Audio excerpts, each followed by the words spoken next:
Akhirnya selesai juga pemasangan knalpot KLX dengan menggunakan layar racing, eh, knalpot standar. Ini udah selesai kita bobok. Kita dengarkan aja suaranya ya.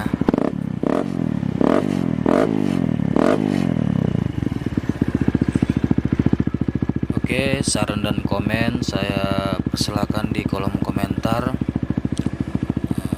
Jangan lupa like, comment, dan subscribe.